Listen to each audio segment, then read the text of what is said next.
I live on the top floor of my building, but every night I hear someone pacing in the apartment above me. When I moved into the place, the landlord made a point of telling me I wouldn't have to worry about noisy upstairs neighbors. "You've got the top unit," he said. "Above you is just the roof." At the time, it sounded like a selling point. For the first week, it was quiet, peaceful, exactly what I needed after moving out of a busy downtown apartment. But on the 8th night, I woke to the sound of footsteps. Not faint creaks or settling pipes. Footsteps. Slow, deliberate, directly above my ceiling. At first, I thought I was dreaming. I sat up in bed, holding my breath, straining to listen. There it was again. One step. Another. The faint groan of wood under pressure. I told myself it was probably an animal. Maybe a raccoon on the roof. But the longer I listened, the clearer it became. These weren't random scuttles or scratches. They were heavy, human-like steps. The next morning, I mentioned it to the landlord. He frowned and assured me there was nothing up there but insulation and beams. "You're imagining it," he said with a shrug. But I wasn't, because the following night, the footsteps returned. This time, they lasted longer, back and forth, like someone pacing the length of the room above. At one point, they stopped right over my bed. I lay frozen, staring up at the ceiling, heart hammering, waiting for something to happen. Nothing did. Eventually, the steps moved away again. By the 4th night, I was too afraid to sleep. I sat in the living room with every light on, listening. Around 2 a.m., the footsteps began. Slow at first, then faster, circling. The sound grew heavier, almost angry. The ceiling light above me trembled with each vibration. I climbed onto a chair, pressing my ear against the plaster. My blood ran cold. I could hear breathing, deep, labored, directly on the other side of the ceiling. I stumbled back, knocking the chair over, and didn't sleep until the sun came up. The landlord stopped returning my calls after that. I even asked a neighbor if they'd ever noticed anything. She looked at me strangely and said, "That's impossible. There hasn't been an attic here since the last fire. It's just sealed wood." But I knew what I'd heard. One night, desperate for answers, I set up my phone on the counter, recording audio while I tried to sleep. The next morning, I replayed the file. For the first hour, it was silent. Then, faintly, the footsteps began. Pacing, circling. At one point, the sound of something dragging scraped across the ceiling. And then, at 3:14 a.m., I heard it. A voice, whispering my name. I dropped the phone. That evening, I tried something reckless. I grabbed a flashlight and pushed my desk beneath the ceiling hatch in the hallway. The landlord had told me it was sealed, but when I pressed against it, the panel shifted. My heart pounded as I pushed it open. A rush of cold air spilled down. I climbed up, shining my light into the darkness. The attic was empty, just beams and dust. But across the wooden planks, I saw footprints, bare, human. They led from one end of the attic to the other, circling again and again, worn deep into the dust.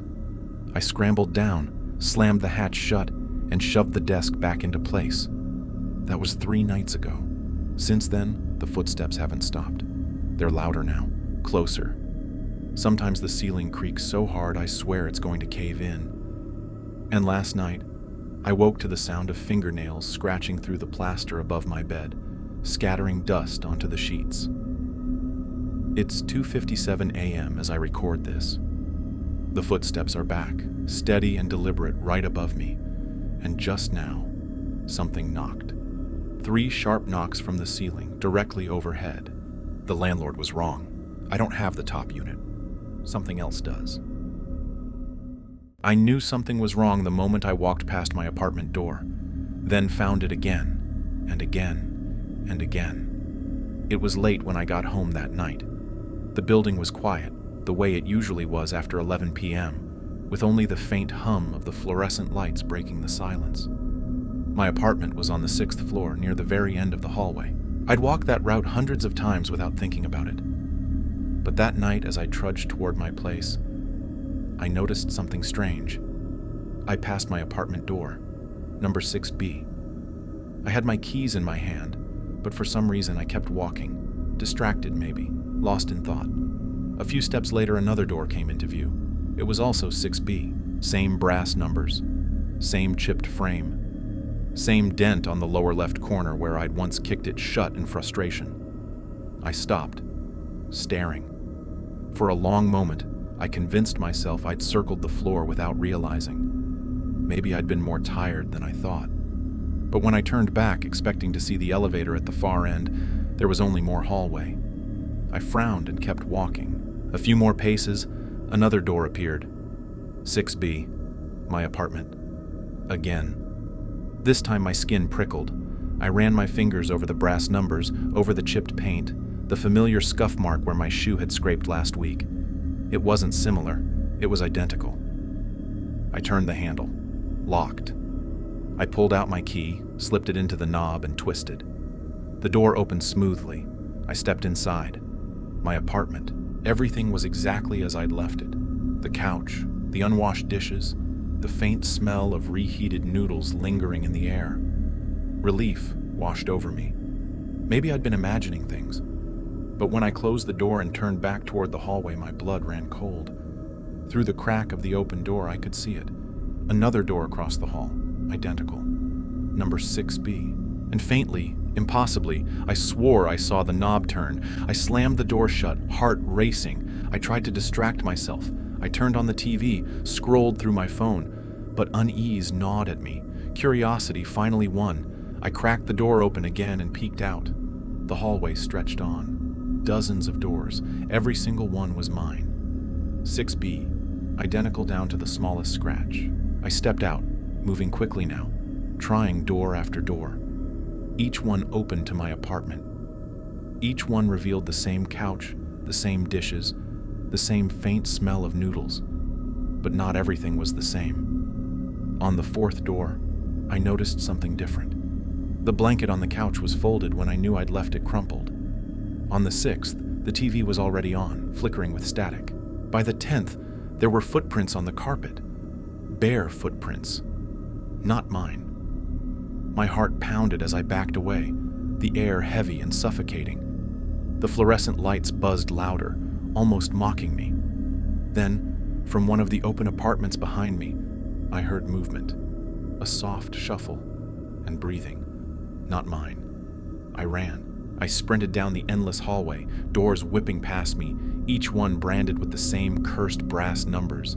My lungs burned, my legs screamed, but the hallway never ended. Always more carpet, more light, more 6B. Finally, I slowed, chest heaving, and turned. The hallway behind me was empty, silent. But when I turned forward again, the closest door was wide open, and standing inside was me, not a reflection, not a trick of the eye. It was me, staring out from my apartment, face pale, eyes hollow, lips curled into the faintest smile. The lights above me flickered once, then twice.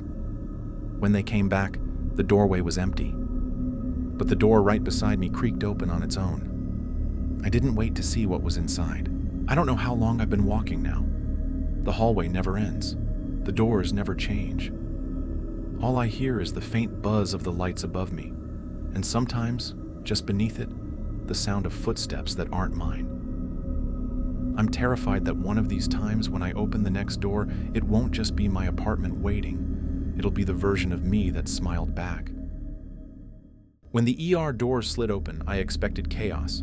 Beeping monitors, nurses rushing, patients groaning. Instead, every light was on, every machine was running, and the hospital was completely empty. It was around 2 a.m. when I pulled into the emergency room parking lot, clutching my side. The pain had started earlier that evening, sharp and sudden, and by midnight it was unbearable. I half ran, half stumbled through the automatic doors, bracing myself for the usual ER scene. But what greeted me was silence. The waiting room was lit brightly, every chair neatly aligned. The reception desk computer glowed with an open form. A half-full coffee cup sat beside it, still steaming. But there was no receptionist. "Hello?" I called out, my voice echoing far louder than it should have. No answer. I limped further inside, expecting someone to rush over. The sound of fluorescent lights buzzing overhead filled the space, unnervingly loud in the absence of people. Somewhere deeper in the building, I heard the faint beep of a heart monitor. The sound gave me hope, so I followed it down a hallway. Each step I took made the emptiness stranger. The corridors were spotless, every light blazing, every machine powered on. Wheelchairs and gurneys were parked against the walls. Medical charts sat on counters, pages fluttering slightly in the recycled air. But not a single person was there. The heart monitor beeped steadily from one of the rooms. I pushed the door open and froze. A hospital bed sat neatly made. An IV line dripped into nothing, its bag swaying gently as though disturbed. The monitor displayed a perfect pulse, steady, human. But the bed was empty. My skin prickled. I backed away, glancing into other rooms as I went. The same scene repeated. Machines beeping, IV bags dripping, oxygen tanks hissing faintly. Beds perfectly arranged, all empty. It was as if the patients had vanished mid-treatment. "Hello?" I shouted again, my voice cracking this time. "Is anyone here?" The silence that followed was crushing. I should have left. I should have run straight back to my car. But something compelled me deeper, a gnawing need to find just one person who could explain what I was seeing. I wandered past the nurse's station. Clipboards lay scattered, pens uncapped. One chair spun slightly as if someone had just left it. On the counter sat a patient file with today's date stamped across the top. The name on the file was mine. My stomach turned. I dropped it instantly, the folder smacking against the linoleum. That's when I heard it. Footsteps. Not ahead of me, behind. Slow. Heavy. I spun around. The hallway stretched empty in both directions, fluorescent lights humming softly. "Hello?" I whispered. No reply. Only the sound of the heart monitors, louder now, echoing from every room. Beep, beep, beep. Each monitor synced to the same rhythm, and then, for one chilling second, they all stopped. The silence was suffocating. My own heartbeat thundered in my ears, and then, all at once, they started again. But faster this time. Beep, beep, beep, beep, like the pulse of something running. I stumbled backward, clutching the wall, and noticed the IV bag dripping steadily into the air. Drop after drop, hitting nothing, but still draining as if feeding something unseen. I couldn't take it anymore. I turned and bolted down the corridor, past the empty beds, past the glowing monitors. My footsteps echoed against the tiles. But the footsteps behind me echoed louder. No matter how fast I ran, they stayed just a few steps behind. Heavy. Relentless. I burst into the lobby, desperate for the exit. The automatic doors stood ahead, glass gleaming under fluorescent light. I shoved forward, expecting them to slide open. They didn't. I slammed against the glass. Nothing. No movement. No sound from outside. The world beyond looked dark, frozen, like a photograph. I pounded the doors with my fists until my palms stung, until my breath came in ragged gasps. Behind me, the footsteps stopped. The silence was unbearable. Slowly I turned. The lobby was empty. My eyes scanned every corner, every chair, every desk. And then, from the reflection in the glass doors, I saw it. A figure standing directly behind me. Tall. Featureless. Its outline blurry under the fluorescent lights, as if my eyes couldn't focus on it. I spun around. Nothing there. The lobby was empty. But when I looked back at the glass, the reflection was closer. I don't remember falling. I only remember waking up here in a hospital bed, surrounded by beeping monitors.